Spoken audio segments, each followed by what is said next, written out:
Hi everybody.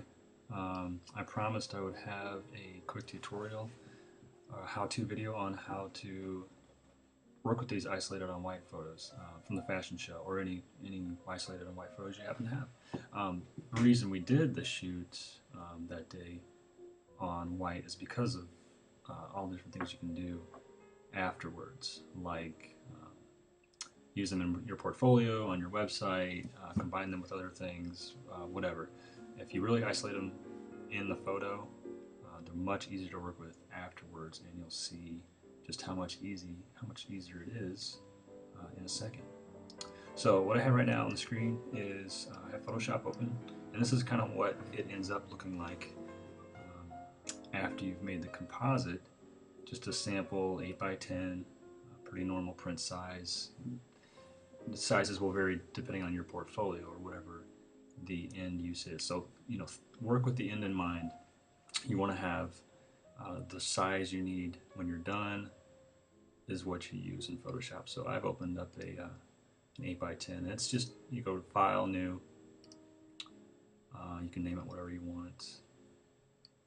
8 inches in width and 8 inches high and 350 pixels per inch is my working resolution from the raw files. And then hit OK, and that'll open up an 8 by 10. And this is what you start with. So you have this blank canvas 8 by 10, and you're like, yeah, Brian, we know, get to the good stuff. Okay. So here's a folder of some of Amy Morris's designs from her senior collection.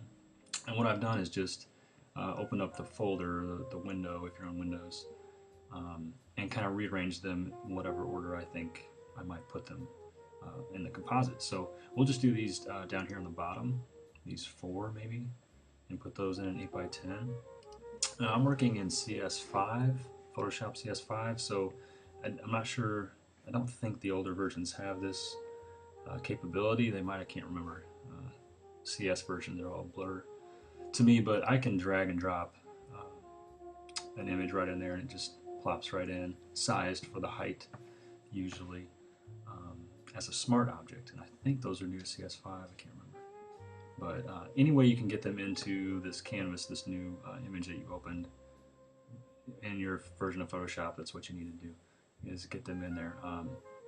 So in CS5 it's really easy, you just plop them in, hold down the shift key when you resize the window, because they're not all going to be full size in there. You're going to have to kind of resize them.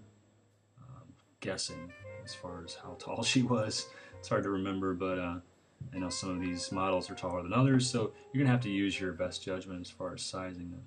But you get them in a size maybe that you want, and yes, you want to place them, and there they are. So we'll worry about this edge of the background and the shadow in a little bit. Actually, let's go ahead and do that now. So right now they're still a smart object. If you see in the layers, that little icon means they're a smart object. They're not rasterized. What I'm going to do is click on the eraser tool, and it says I can't work with them because it's just referencing the image file. But as soon as you click on it, you can say, yes, I want to rasterize the smart object. Okay. Now I have the eraser, and I'm just going to erase whatever edges, and I'm going to erase the shadows now because they don't all relate to each other. Ways you'll see in a minute, some of the girls jumped really high and don't have a shadow at all. So for these where she had her models jump, we're just going to have them kind of floating in space instead of that nice shadow underneath. So here we have model number 1 just kind of floating out in space. So let's bring in model number 2. We're going to do these 4 down here, and I'm going to bring this one in. Same kind of thing. Now, she was taller than this other model, but not that much taller, so maybe that's too tall. Maybe something like that. And there it is. Now you see the white, and she's isolated on white, but the rest of the image is covering up the other model. And this is the key to the whole trick, and doing this in 5 minutes, like I said, is going to your layers palette off to the right, and it says normal. All you have to do is change that from the normal blending to multiply. Should be just 2 or 3 options down. Click multiply, and voila, really easily all that white drops out. Now this will only work if it's pure white. If that is totally blown out, no pixels, no information, just pure white, when you choose multiply as the blending style over here, then whatever's pure white will drop out and show what is behind there. So we can see that first model behind the frame of the second model. Now if you look, you can't really overlap them. I mean, you can, but it doesn't really work the way you might think. So when the actual models overlap, you'll see this opacity. That's probably not what you want. So to really overlap them, like I was talking to Amy about, it involves layers and actually cutting the models out, and it gets a little hairy. You can't really do that in 5 minutes. So what I'm showing you is how to basically do a lineup kind of group composite. So here we are. I'm going to do the same thing with the eraser real quick and just erase that shadow out there. Otherwise it's pretty clean. Okay, I think my 5 minutes are up, but this is a tutorial. So really quickly, drop the other one in. And of course she's not quite so tall. She was pretty tall. Maybe as tall as the other one there. Okay, so we'll do that. And place, and you can see again the white is covering up the other models, but go to the blending on your layers palette and click multiply for that layer, and the white will drop out, showing the other model. Grab the eraser again. Yes, you can rasterize the smart object. I just want to erase that shadow. So we're most of the way there. I just got one more model to drop in, this 8x10.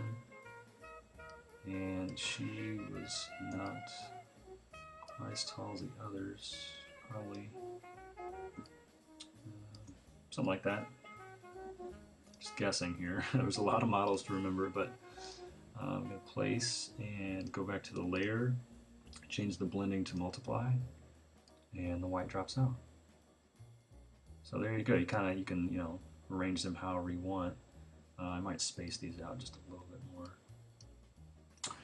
Select all of them, hold down Control and select all of them.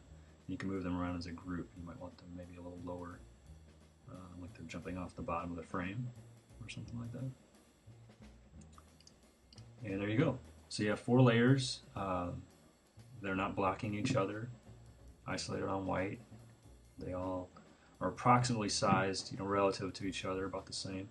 You just go to Layer, Flatten, and save that 8x10 as a JPEG or TIFF or whatever you want, and send it off to print. You have a nice 8x10 of a group of 4 models. You might have 2 or 3 or 5. You could probably fit 5 in 8x10. I did the panoramic of all of Amy's models. Had to be an 8x20, which you can order an 8x20 print through my store. So hope that helped. Let me know if you have any questions or need any other Photoshop help. I can hopefully answer a few questions. Thanks.